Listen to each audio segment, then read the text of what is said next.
Assalamu alaikum wa rahmatullahi wa barakatuh. Peace, mercy, and blessings of Allah be upon you all. This is the ending of Surah An Nas. This is the last ayah. So we're going to go over this a couple times and then we'll do the whole thing. The last ayah is really 4 words, relatively short.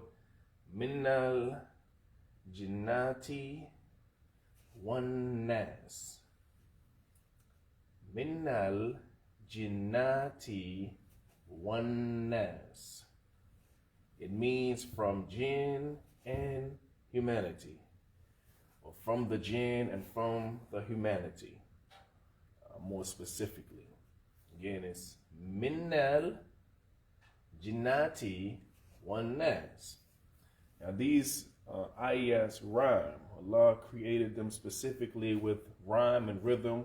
They all end with this nas, so that even if you are not an Arabic speaking person, you can memorize these. The same way you memorize a song or a poem, you can memorize these things.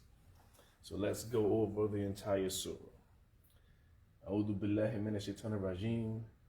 Bismillahir rahmanir rahim.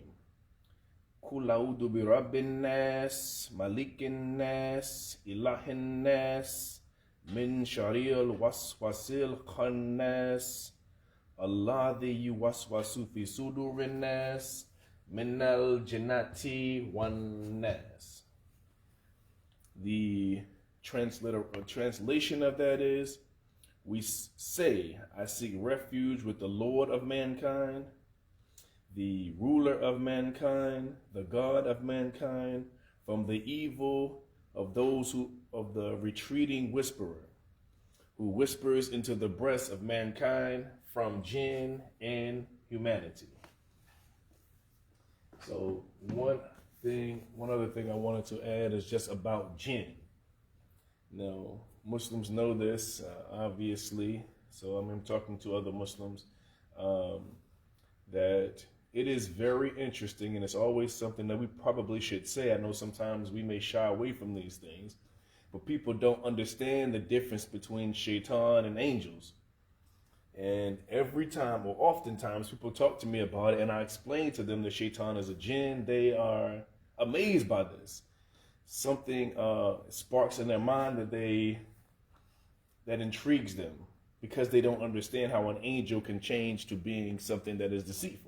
But if they understand that it is other things in this realm that are spiritual beings that have the ability to do right or wrong, different from angels, it piques their curiosity.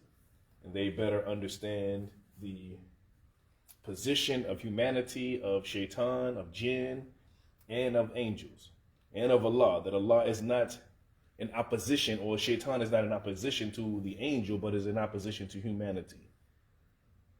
So again, if you explain that to them, they'll better understand their own religion, because they don't understand it. This is the reason that Allah has given this to us, not just for us and for our own solace, but to explain it to other people, because they are living in a state of confusion. They can't understand why Allah will create shaitan, something an opponent of his, and why shaitan would be a falling angel.